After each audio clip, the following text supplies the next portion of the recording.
Assalamualaikum warahmatullahi wabarakatuh. Selamat berjumpa kembali di channel Kiblat NKRI. Di video ini kita akan memperlihatkan sebuah momen di mana seorang guru gembul ini merasa saat ini posisinya sedang tidak baik-baik saja atau sedang dalam posisi terancam. Namun dia merasa bahwa apa yang ia sampaikan ini perlu tersampaikan kepada masyarakat luas. Jadi menurutnya di video ini kita paham bahwa mulai banyak ormas-ormas yang pada dasarnya adalah preman yang berkodok ormas. Dan itu mulai berkembang pesat di Indonesia.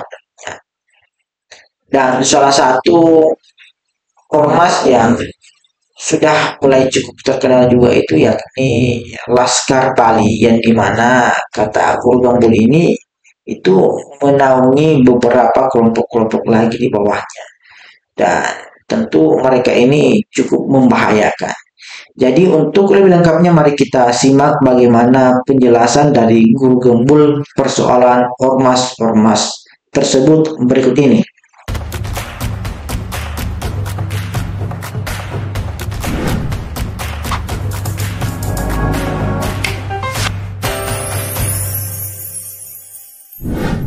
Bahwa ada organisasi-organisasi, ormas-ormas, preman-preman, mafia-mafia yang paling ditakuti di Asia. Baraya bisa menyebut Yakuza atau Triad di Cina dan lain sebagainya. Tapi tahukah Baraya bahwa ada media di Jepang yang namanya adalah Rocket 24 itu sampai menyebut bahwa selain Yakuza dan Triad ada organisasi preman paling berbahaya di Asia, yaitu Laskar Bali. Jadi saya mohon maaf ya, jadi ormas di Bali itu dianggap sebagai salah satu mafia atau gangster atau preman yang paling menakutkan se-Asia, disejajarkan dengan Yakuza dan Triad gitu. Apa tuduhan yang diberikan kepada Laskar Bali itu? Satu, mengepalai semua gangster-gangster di Bali.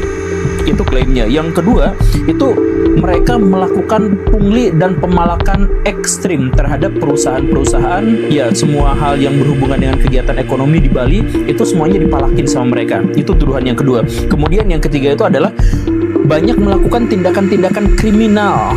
Tetapi tindakan kriminal itu kemudian tidak diatasnamakan mereka, karena setiap anggota mereka melakukan tindakan kriminal, maka jalur langsung tiba-tiba diputus gitu. Dan bahkan ada sebuah buku namanya Snowing in Bali itu sampai menyebut bahwa Laskar Bali itu terlibat dalam kasus-kasus kriminal yang lebih besar lagi. Misalkan peredaran narkoba, senjata ilegal, senjata api, dan mungkin juga masalah-masalah pembunuhan. Apakah tuduhan itu benar? Ya tentu saja orang yang dituduhnya, pihak yang dituduh yaitu Laskar Bali dalam hal ini menolak untuk menyebut itu. Tetapi mengabaikan sama sekali laporan dari sebuah media juga itu tentu saja sesuatu yang ceroboh. Jadi ini sebenarnya benar atau enggak ya? Ya benar atau salahnya yang kita sepakati bersama adalah bahwa di Indonesia banyak sekali preman, dan preman-preman itu sekarang berbaju dengan label ormas. Dan inilah yang sampai sekarang harus kita akui ini berbahaya. Indonesia sekarang OTW menuju Venezuela. Indonesia sekarang OTW menuju Meksiko atau Panama. Itu faktanya semakin lama semakin kuat. Karena itu, mari kita sama-sama berpikir tentang solusinya. Berbahayakah preman-preman yang mengatasnamakan ormas? Nomor satu, tentu saja kita ketahui bahwa warteg, warung-warung itu banyak yang tutup, banyak yang sepi gara-gara dipalakin sama ormas, dan atau bahwa ormas itu mendatangkan kepada mereka juru parkir yang membuat tokonya itu sepi. Jangankan toko warung biasa, Indomaret, Alfamart itu banyak yang sepi ketika di situ disatroni oleh tukang parkir yang ternyata tukang parkirnya ternyata cukup kuat karena dibakingi oleh ormas. Kita setuju hal itu kan? Kemudian kita juga mengetahui bahwa kontraktor-kontraktor di Indonesia itu salah satu yang menyebabkan mereka harus korupsi adalah karena ketika mereka memulai kontraknya itu, mereka akan didatangi oleh ormas-ormas, minta jatah, ngakunya sebagai orang pribumi, orang daerah, dan karena itu setiap ada pembangunan apapun maka ormas-ormas di situ terlibat setidaknya untuk minta pungli. Dan karena ada pungli di situ, maka kontraktor terpaksa korupsi.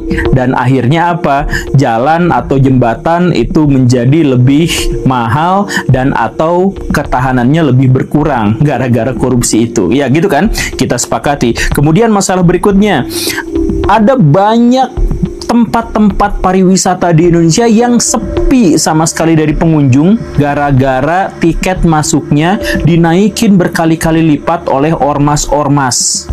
Dan itu juga kita mengetahuinya. Kemarin ada beberapa tempat wisata di Indonesia yang akhirnya sekarang sepi. Kemudian masalah berikutnya, kalau Baraya mau bikin event di luar, misalkan bikin band outdoor apa segala rupa, Baraya pasti juga berhubungan dengan ormas-ormas itu. Dan acara yang Baraya garap itu bisa gagal digelar ketika ada ormas itu, ya kan? Tambahin lagi, tanah kosong. Kalau Baraya menemukan tanah kosong, kemudian Baraya mulai parkirin di situ apa segala rupa, tiba-tiba akan ada orang yang mengklaim menguasai tanah itu, dan itu adalah ormas atau preman yang ngaku ormas. Bener kan? Seperti itu kan? Tambahin lagi, Baraya bikin rumah. Bikin rumah punya Baraya sendiri. Baraya mau bikin rumah di situ, itu Baraya akan didatangin ormas. Kemudian pengelolaan sampah biasanya di situ juga ada. Kemudian pedagang kecil, kalau bulan Ramadan mereka bukannya senang, mereka sedih. Karena apa? Mendekati Lebaran. Setiap mendekati Lebaran mereka harus kerja ekstra keras karena akan disatroni oleh ormas yang minta duit, minta THR. Iya kan? Saya punya teman, punya toko, dan setiap bulan Ramadan dia malah buka lebih lama. Karena apa? Karena untuk mengejar keuntungan yang harus dibagi dengan THR-nya para ormas itu. Itu juga masalah di Indonesia. Dan yang saya sebutkan itu sebenarnya adalah urusan-urusan yang menyangkut masyarakat kecil. Faktanya adalah masyarakat kelas menengah dan masyarakat kelas atas itu sama-sama menjadi korban bagi ormas, preman-preman yang berbaju yang oleh negara sudah dilegalkan. Sekarang Baraya harus ketahui bahwa kemarin-kemarin itu sebuah laporan mengejutkan datang yang menyebutkan bahwa ada ratusan triliun rupiah uang yang seharusnya diinvestasikan ke Indonesia dari luar itu gagal gara-gara tiap ada investor datang dari luar mau ke Indonesia bikin ini itu, sama ormas mulai dipalakin, sama ormas mulai diganggu keamanannya, sama ormas mulai diacak-acak perizinan dan sebagainya, dan akhirnya mereka gagal. Kemarin, salah satunya, ketika Donald Trump itu berkuasa untuk pertama kalinya di Amerika Serikat, dia kan langsung menggelar perang dagang ngelawan Cina. Dan perang dagang itu menyebabkan banyak perusahaan Amerika Serikat pindah dari Amerika Serikat dan banyak perusahaan Cina juga pindah dari Cina. Nah, pindahnya itu kemana? Ada yang ke Thailand, ada yang ke Vietnam, ada yang ke Singapura, bahkan ada yang ke Timor Leste, tapi sedikit sekali yang datang ke Indonesia gara-gara kalau mau investasi di Indonesia banyak ormas yang minta jatah. Jadi semengerikan itulah ormas-ormas di Indonesia. Sebenarnya bukan ormas, itu preman-preman yang mengaku dirinya sebagai ormas yang sudah dilegalkan oleh pemerintah itu ternyata berdampak sangat negatif. Morotin rakyat dari yang paling kecil sampai investor yang paling besar, itu ada mereka di sana. Dengan masalah yang ditimbulkan oleh ormas separah itu, kenapa tidak ada tindakan untuk memperbaikinya? Ya, salah satu masalahnya justru ada di situ. Masalah utama dari kemunculan ormas berbasis preman itu adalah karena di Indonesia tidak ada penegakan hukum yang layak dan memadai. Jadi, kenapa ormas muncul? Ormas preman itu muncul karena tidak ada hukum yang layak dan memadai. Kan, jadi misalkan ginilah Baraya. Baraya punya masalah. Katakanlah masalahnya itu adalah pencurian atau keamanan atau yang semacam itu. Baraya milih lapor polisi atau milih lapor ormas? Saya sih secara pribadi milih lapor ormas. Pribadi ya, bukan ngajak Baraya untuk melakukan seperti itu. Karena apa? Kalau misalkan Baraya lapornya ke polisi, itu kecil kemungkinan Baraya akan ditanggapin. Dan itu sudah diketahui secara umum. Dan kalau misalkan ditanggapin pun dia mintanya ini itu bukan fitnah. Itu sudah menjadi fenomena dan sudah menjadi rahasia umum yang diketahui bersama. Kenapa itu bisa terjadi dan kenapa itu tidak diselesaikan? Kenapa tidak ada orang yang cukup berani untuk bisa berhadapan dengan kasus sebesar ini, fenomena sekeras ini? Ya karena salah satu masalah utama di Indonesia itu adalah penegakan hukum. Jadi kenapa banyak sekali preman-preman yang mengatasnamakan ormas yang bisa jumawa ke sana ke sini malakin orang, itu karena penegakan hukum di Indonesia itu tidak layak dan tidak memadai. Jadi kalau misalkan Baraya punya masalah kecil aja, misalkan dompet Baraya kecurian atau motor Baraya kecurian, Baraya mau nggak kira-kira lapor polisi? Ini mas saya tanya aja secara jujur kepada Baraya, kalau misalkan Baraya kehilangan motor, Baraya mau nggak lapor ke polisi? Kalaupun Baraya mau lapor ke polisi, maka yang dilakukan itu adalah bikin administrasi, surat pelaporan, apa dan sebagainya. Kadang-kadang juga diomelin, kenapa tuh nggak hati-hati, bla bla bla bla bla, dan motor Baraya mungkin tidak akan kembali. Ya, itu pun kalau ditanggapin, seringnya juga tidak ditanggapin kan. Saya tidak mengklaim ini atas dasar sentimen, tendensi atau semacam itu. Saya pikir ini adalah sudah menjadi sesuatu yang umum, fenomena yang umum.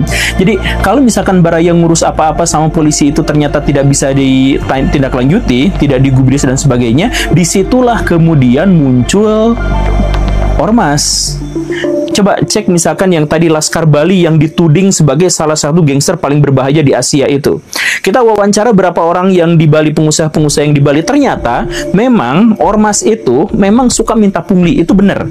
Tetapi banyak sekali pengusaha-pengusaha itu yang ikhlas ngasih 500.000, 1 juta setiap bulannya kepada ormas itu. Karena apa? Karena mereka memang benar-benar menjaga keamanan. Jadi kalau misalkan ada sebuah kerusuhan, ada apa, nelpon polisi, kemudian nelpon ormas di waktu yang bersamaan, ormasnya datang jauh lebih cepat, sedangkan polisi kadang datang, kadang tidak. Kalaupun datang itu terlambat sekali. Itu pengakuannya ada di Bali. Yang seperti itu. Nah, karena penegakan hukum di Indonesia bermasalah, orang-orang yang menegakkan hukum malah oknum semua dan sebagainya, maka di situ peluang ormas juga dimanfaatkan sama masyarakat. Ketika masyarakat pada akhirnya memang benar-benar membutuhkan ormas, dan akhirnya apa, ormas itu menjadi semakin kuat karena dia mendapatkan legitimasi langsung dari rakyat.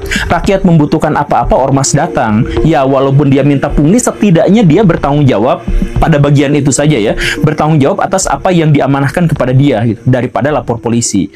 Jadi cukup sekian untuk video kita kali ini. Semoga video ini bisa bermanfaat dan menambah wawasan kita. Assalamualaikum warahmatullahi wabarakatuh.